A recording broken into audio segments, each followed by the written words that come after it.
Qui a pris son mal en patience, mais à chaque fois qu'il y a un partisan des Nordiques ici, c'est toujours bon signe parce que chaque fois, le Canadien remporte la Coupe Stanley. Au moins une victoire. Alors, comme c'est le cas depuis le début des séries éliminatoires, on va faire certainement le tour de plusieurs auditeurs parce que notre émission de ce soir va certainement se prolonger pendant au moins 1 heure, 1 heure 15 minutes, peut-être même 1 heure 30 minutes. Je sais que vous avez chaud, mais quand même, savourez pleinement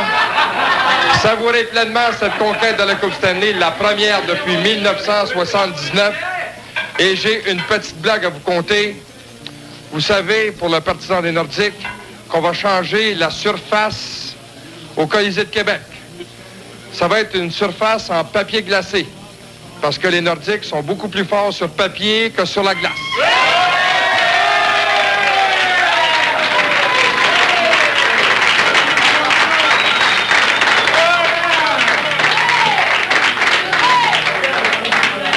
Je sais qu'à Québec, on doit se mordre les pouces parce que force est d'admettre que les Nordiques, avec une excellente équipe, ont quand même pu réussir à franchir la première série.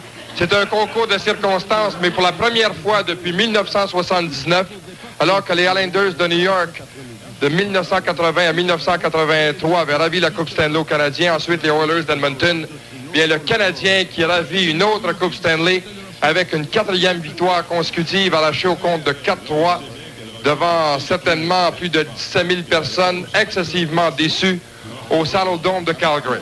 Alors, préparez-vous, je vous pose la question suivante.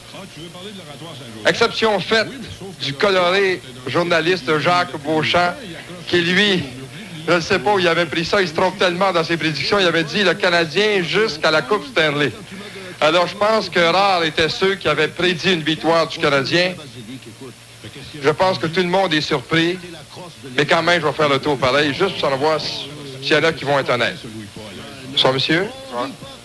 Surpris? Beaucoup surpris. Est-ce que tu pensais que le Canadien était pour se rendre peut-être en demi-finale ou le maximum? Bon, disons que je voyais jusqu'à les champions de l'autre division. Mais après ça, les forces commençaient à... Le fait que les Rangers de New York aient éliminé les Capitals de Washington et puis les Flyers de Philadelphie, ça a donné un fier coup de main aux Canadiens. Remarquez bien que je ne veux pas minimiser la victoire du Canadien, au contraire, mais ça a donné un fier coup de main. Oh oui, certain. Le fait des Oilers, ça n'est pas là aussi. Disons que ça les a aidés un peu, je suis sûr. Les Canadiens ont battu l'équipe qui a vaincu les Oilers d'Edmonton. Disons que ça ne serait peut-être pas fini à soir si les Oilers arrêtaient là. Le Canadien a gagné. Ah, certain. Lui, je l'ai déjà vu une fois. Il était un petit peu négatif. Il n'aimait pas Bobby Smith, mais Bobby Smith a compté le but vainqueur ce soir. Il me voit venir d'ailleurs. Bon. Salut, ça va bien? Très bien, oui. Faites un beau voyage à Québec? Un très, très beau voyage à Québec, oui. Parce que c'est pas lui le partisan des Nordiques. Quand ne vous en faites pas, c'est pas lui le partisan des Nordiques. Maintenant, Bobby Smith, le but vainqueur ce soir? Je suis bien content que c'est lui qui l'ait compté, même si je l'aime pas plus que ça, mais je suis content pareil. Claude Lemieux, 4 buts gagnants, 10 buts, je pense, mémoire est fidèle au cours des présentes séries, dont 4 gagnants.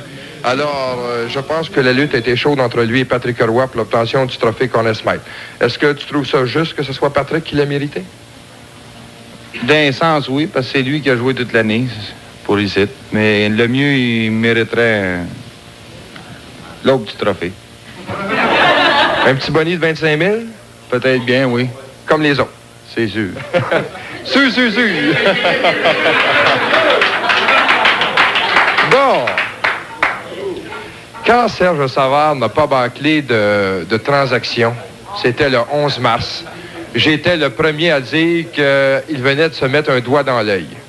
Parce qu'on avait tendance à dire que les Nordiques avaient bâclé quelques bonnes transactions. Est-ce qu'à ce moment-là, tu voyais le Canadien se rendre très loin dans les séries? Non, pas si loin que ça. Je pensais, j'étais vraiment du même avis que toi. Savard, quand il n'a pas fait de transaction, je dis, il n'ira jamais loin avec ça, certain. Il y a un gars qui a été critiqué tout spécialement au cours. Je sais qu'il y a des journalistes qui ont voulu avoir sa tête, c'est Jean Perron. Est-ce qu'on peut dire que maintenant Jean Perron a chassé dans l'esprit de plusieurs l'image de Jacques Lemaire? Peut-être pas, non, mais disons que là, il a pris de l'expérience, puis je pense bien qu'il devrait rester là un bon bout de temps. OK, merci. On va faire le tour. Ah, ben, une dame. Il y en a plusieurs ce soir, des dames. Un instant, madame. Faites-moi une place. Bon. Bonsoir, ça va bien? Oui. Est-ce que vous êtes une fervente de hockey? Beaucoup. Vous ne pensiez pas que le Canadien était pour se rendre aussi loin? Si les Nordiques auraient joué, peut-être pas.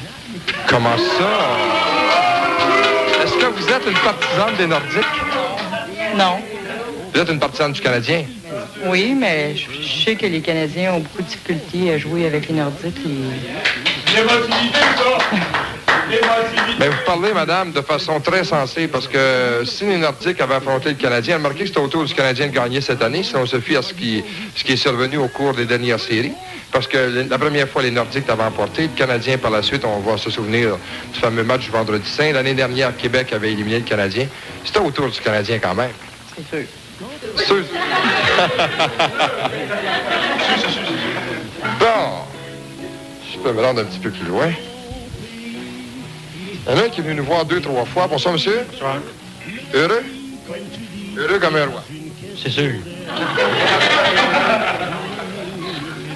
Le point tournant de la série, est-ce que tu serais capable de mettre un point tournant sur le fait saillant de la série? Bien, disons, Canadien, Patrick Roy était hot, comme on pourrait dire. Puis, je crois que la défensive du Canadien était excellente. Parce que le Canadien, il faut quand même dire, d'après moi, là, ils ont gagné cette année, je suis très content. Mais un club de division Adam qui aurait passé, mettons, à part le Canadien, il aurait été la même affaire. Excepté Canadien, une très bonne défensive. Roy est très bien gaulé. Puis ça les emportait là.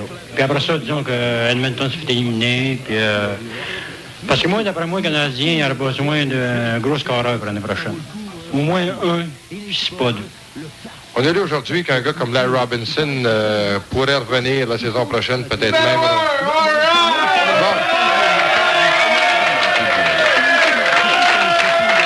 Il y en a là, qui veulent savoir ce qui vient de m'arriver. Je me fait asperger un bon shampoing à la bière. J'ai des pantalons transparents, excusez mesdames. Bon, voilà. C'est fait. Bon. Robinson puis Gainé, on a parlé des recrues du Canadien qui, quand même, avaient excellé. Mais les gars comme Robinson puis Gainé, il faut quand même pas les oublier. Non, Robinson et Gainé ont joué une grosse série. Puis je crois qu'ils sont bons encore pour un an. Au moins une année, un Canadien. Une autre année. Bon, ben voilà. Alors, on va s'arrêter quelques instants. Par la suite, les analyses savantes de ceux qui vont avoir le droit à quelques jours de répit par la suite. Jacques Saint-Jean, que je vous présente, et Claude Brière, qui s'en vient à l'instant. À tout de suite. Le Canadien en finale de la Coupe Stanley, en direct du Studio Théâtre de Radio Mutuelle, vous revient après cette pause.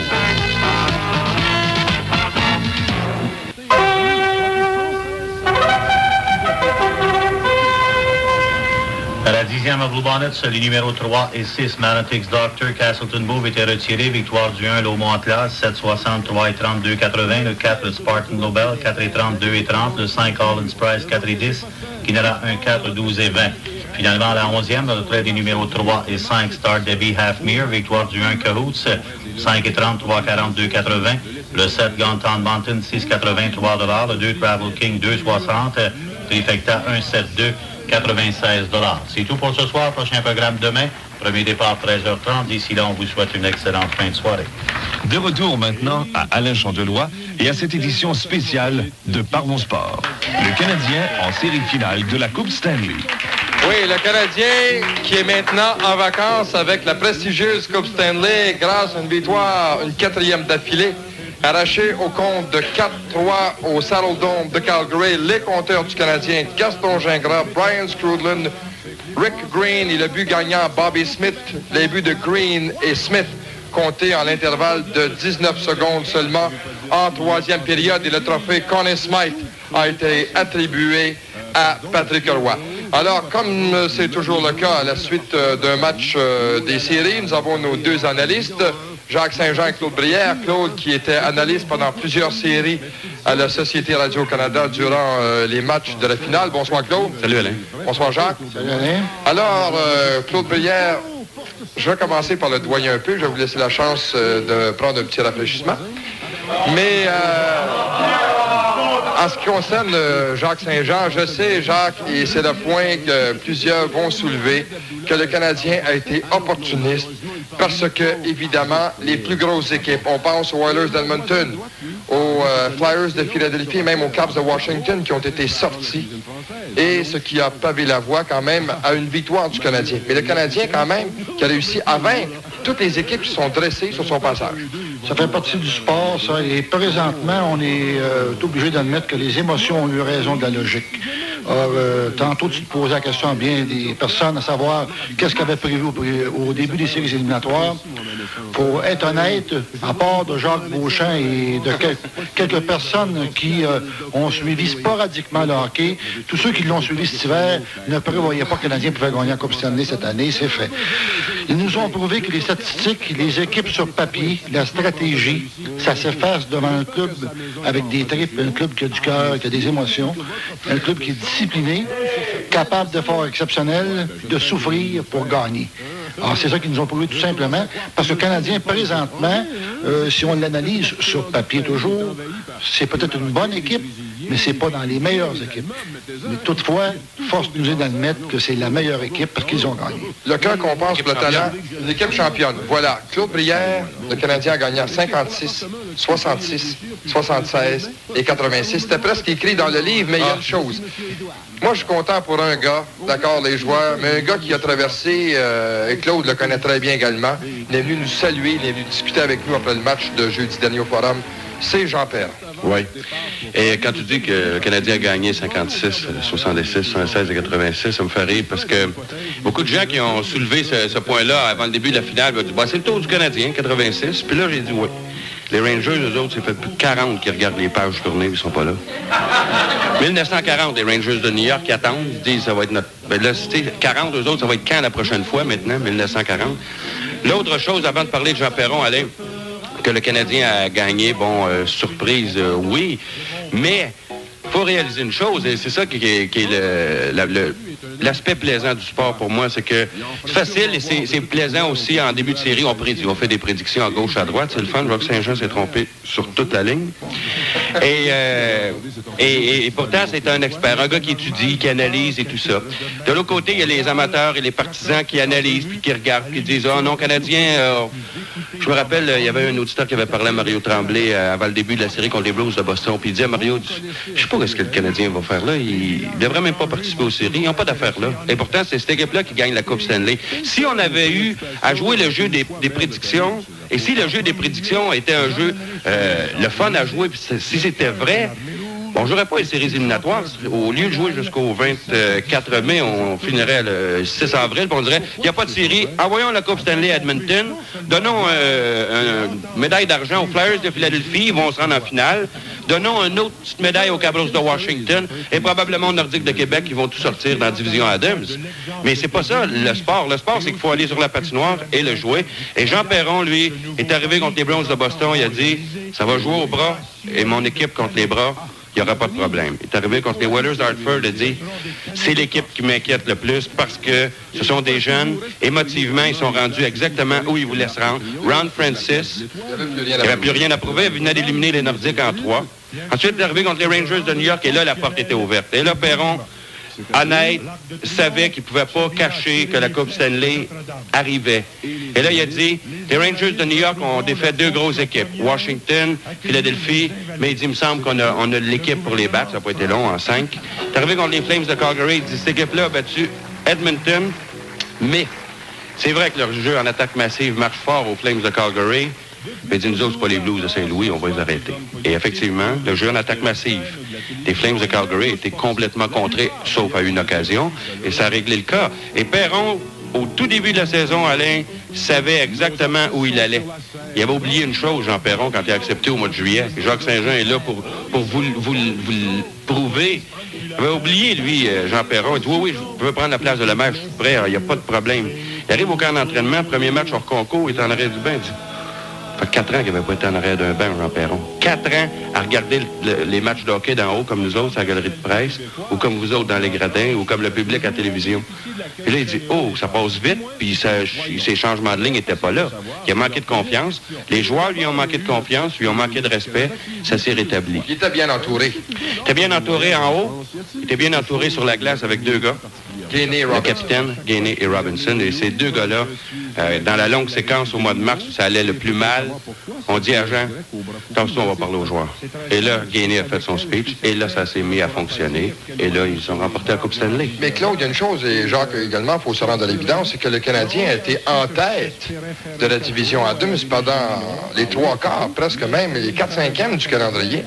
Alors, c'est une équipe qui avait des ressources quand même cachées. Et là, on est parvenu à faire un amalgame de bien agencer et les recrues et les vétérans. Ben, ils ont eu une coupe descendante comme dans toute équipe dans une saison. Puis ils l'ont eu juste avant les éliminatoires. Sauf qu'il y a des facteurs qui ont fait la différence. L'autre vient de mentionner le coaching. D'après moi, Perron fait un meilleur travail que Johnson, qui a fonctionné avec l'intimidation ce soir avec sa fameuse ligne de Hunter, Futsu et Shea. Il a essayé 4 trios. Pagé a dit le Canadien n'a pas de stratégie. Non, il n'y a pas de stratégie officielle. Une stratégie individuelle basée sur les efforts individuels. La relève du Canadien, Lemieux, Gingras, Leader, Cardick, Boisvert, Roy, j'en oublie. Elle, ça n'était plus des recrues, c'était des vétérans. Puis les vrais vétérans du Canadien, qui s'appellent Green, Robinson et Gainey, et Cap-Bono, qui même blessé à l'aine, parce que c'est difficile de patiner, ont joué aussi bien qu'ils pouvaient jouer. Moi, j'ai une question pour vous. Steve Penney, il y a 2 ans, avait été magistral en série. Le Canadien qui s'était fait sortir par les Islanders de New York, qui semblait à ce moment-là avoir trouvé sa faiblesse dans la partie supérieure du côté de la mi-temps.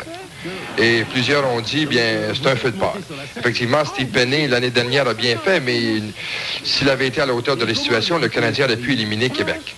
Est-ce que Patrick Roy, Claude Brière, est-ce que c'est un feu de paille ou encore, lui, il a tous les outils, la vitesse, le style, la confiance pour vaincre n'importe quelle équipe? Là, il l'a prouvé. Il ne l'a pas prouvé une fois, il l'a prouvé 2 fois. L'an dernier, à Sherbrooke, il est arrivé là, lui, en sortant de Granby, une équipe minable de la Ligue de hockey junior majeur du Québec, une équipe qui était à ses premières armes. Il est arrivé là-bas avec beaucoup de confiance en Coupe Calder et il a mené le Canadien de Sherbrooke à la Coupe Calder. Et je l'ai vu, moi, autant à Sherbrooke qu'à Baltimore dans cette coupe-là. Et par la suite, il est arrivé cette année. Et avant le premier match de la finale de la Coupe Stanley, les dernières pratiques, dernier exercice avant le premier match contre les Bruins de Boston, Patrick était calme, il arrêtait tout et ça allait bien parce qu'il savait qu'il était le gardien partant. Puis je lui ai dit, Patrick, t'as pas de l'air trop nerveux, franchement, pour un peu, je sais pas, montrer des émotions, être un peu blanc. Non, il dit, je me sens exactement comme je me sentais l'an dernier quand je suis arrivé à Sherbrooke. En début de séries éliminatoires, ils m'ont dit aujourd'hui que j'étais le numéro 1. C'est moi qui va commencer les séries éliminatoires, que c'est moi le gardien de confiance. Il dit, il n'y a pas de problème, tu vas voir, je me sens exactement comme l'an dernier. Il dit, surtout, durant toute la saison, il a gaulé 48 matchs, Patrick Roy. 48 fois, il a été envoyé dans les mêlées par Jean Perron. Puis il dit, à chaque fois que j'entrais sur la patinoire, puis j'entendais les gens, je me rendais à mon filet, puis je me disais, si je fais une mauvaise soirée, c'est les gradins ou c'est le 3e rang. Il a eu peur durant toute la saison. Là, il n'avait pas peur, puis il l'a prouvé. Il y a un point qu'il faut prendre en considération, c'est qu'il y a des joueurs qui se sont illustrés dans cette série-là qui arrivaient du Canadien de Sherbrooke. Et Jacques Saint-Jean est un ancien entraîneur-chef, il le sait. La préparation des joueurs, et je pense que Jacques est bien placé pour parler de Pierre Kramer, qu'il connaît intimement. Des gars comme Claude Lemieux, Brian Scrudlin, Mike Lawler, Gaston Gingras, par exemple, qui n'allait absolument nulle part. La preuve, il ne faisait même pas les livres de Toronto.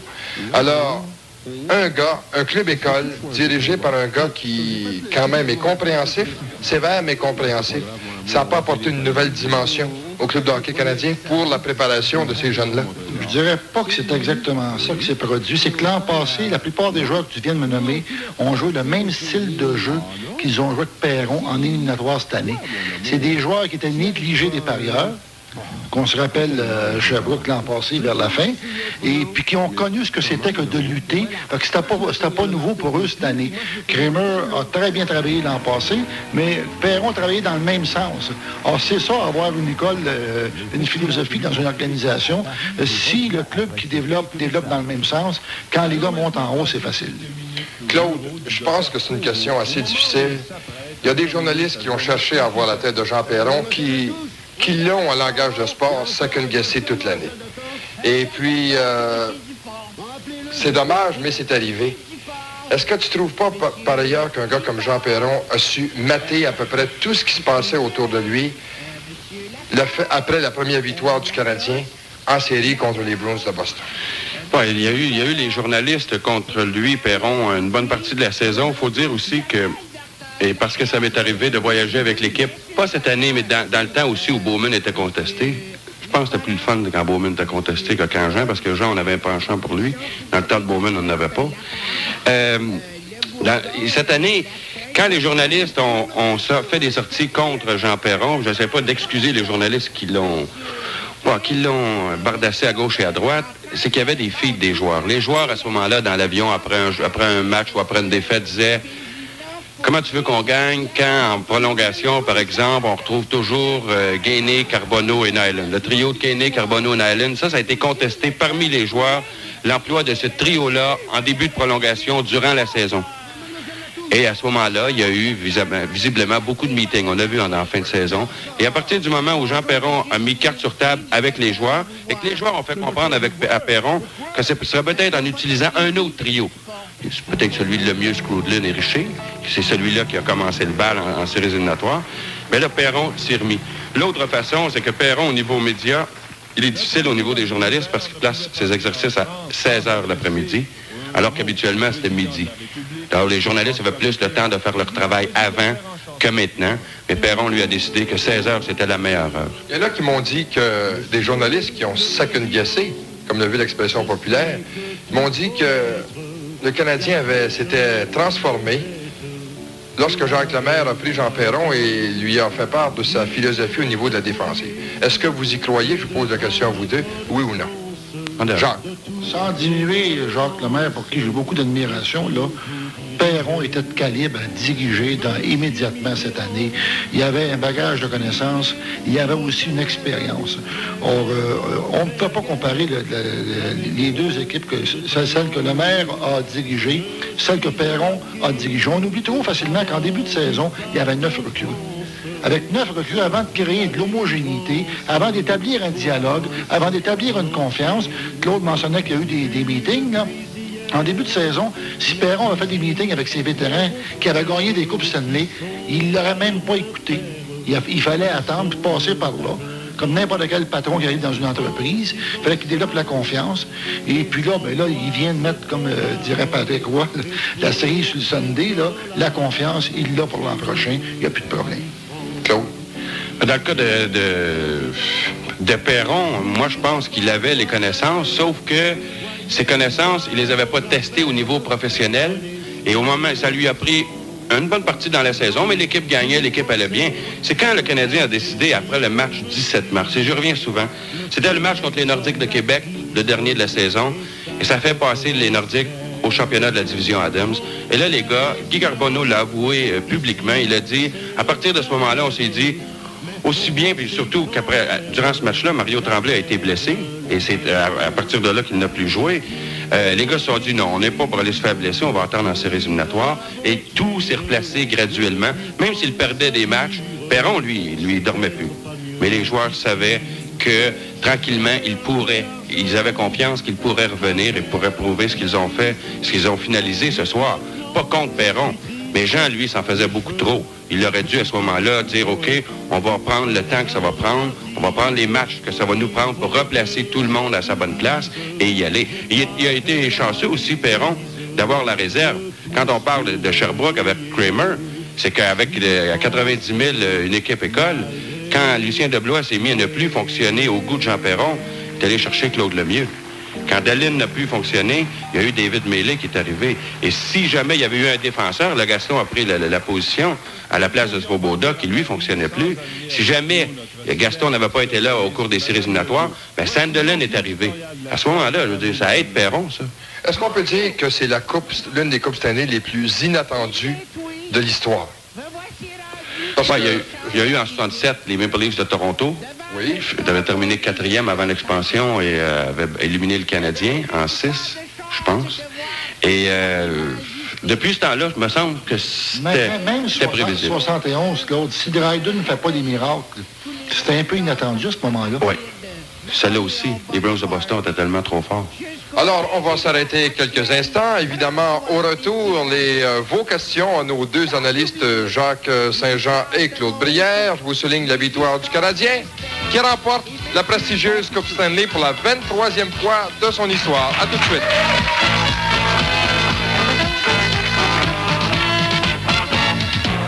Ça tient presque du miracle. Des chercheurs ont enfin découvert une méthode préventive contre le diabète chez les animaux. La Fondation du diabète juvénile est certaine qu'une cure pour les humains ne saurait tarder. Un vrai traitement. C'est pourquoi nous avons besoin de plus en plus de votre aide. La Fondation du diabète juvénile pourra vraiment nous débarrasser de la 3e plus grande cause de décès au pays. Ce n'est pas qu'une question de temps, c'est aussi une question d'argent. La Fondation du diabète juvénile, il y a un traitement et nous le trouverons. Cette édition spéciale de Parlons Sport, le Canadien, en demi-finale de la Coupe Stanley, vous parvient en direct du Studio Théâtre de Radio Mutuelle à Montréal. Évidemment, c'était pas en demi-finale de la Coupe Stanley, c'était en grande finale, le Canadien qui remporte la prestigieuse Coupe Stanley. Jean Gagnon, on a eu un petit problème là-bas à Calgary, un problème de ligne. Jean Gagnon devrait nous rappeler d'ici 10-15 minutes, peut-être tout au plus. Alors, comme c'est le cas, on va passer à notre période de questions. Rebonsoir. Bonsoir. Question pour nos deux analystes? Moi, j'aimerais ça. Pourquoi est-ce que Perron s'astine à pas mettre Stéphane Richer à la place de, je sais pas, mettons un David Maillet ou Rooney, mettons Rooney ce soir? Pourquoi pas Stéphane Richer? Bon, ça dépend du style des équipes. Richer n'est pas un gars robuste comme Rooney ou comme Maillet. Et ce soir, on avait prévu que ça ne ferait peut-être pas d'indice première minute. D'ailleurs, par le style imposé par Johnson, là, il a fait une ligne spéciale.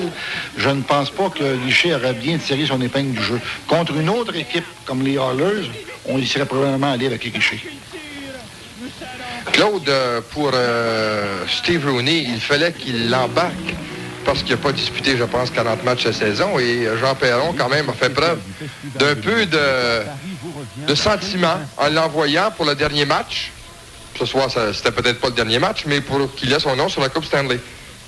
Oui, il va avoir son nom sur la Coupe Stanley. Maintenant, Steve Rooney, non au niveau du sentiment, parce que je pense que du sentiment, il en a fait pendant 18 matchs, Jean Perron, en utilisant Dallin. Pardon? Et Charles Dallin. Ah oui, OK. Charles Dallin.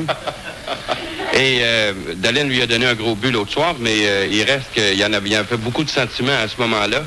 Et je pense que ça aurait été peut-être injuste, entre guillemets, que Steve Rooney ne participe pas à un match au moins. Je pense que le match de ce soir, c'était le match pour envoyer Rooney dans la mêlée. Non pas à cause de son jeu, mais on connaît la force physique de Rooney. Et lui, c'est certain qu'il n'était pas intimidé. Stéphane aurait pu être intimidé en voyant Chier au centre, Fautu d'un côté, le gros Tim Hunter de l'autre.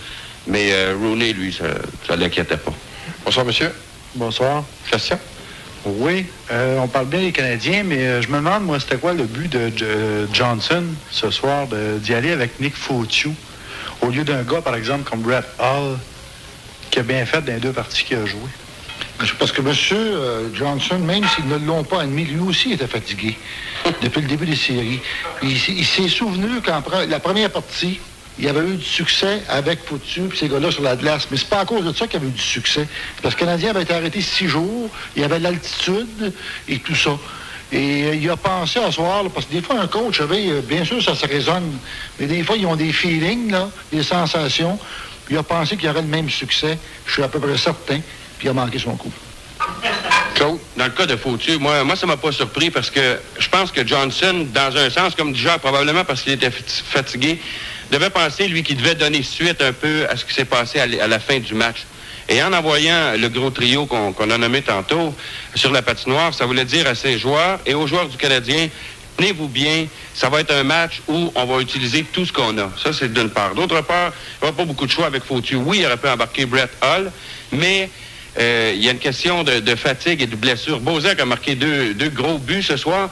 Il est blessé à 3 endroits, lui, Bozek. Il y a plusieurs joueurs des Flames de Calgary qui sont blessés, probablement autant du Canadien, par exemple. Mais il fallait absolument qu'il arrive avec des gars qui sont pleine forme physique. Dans le cas de Fautu, pas trop brillant, donner le premier but lui-même, en étant en banc de punition, d'aller chercher 2 autres punitions, autant d'indiscipline, parce que dans les 3 cas, il n'a pas pris une punition sur les 3 qu'il a pris ce soir, Fautu, qui aurait pu aider son équipe. Dans les 3 cas, le jeu n'était pas là, mais lui, Fautu, voulait se revenger. Oui, monsieur.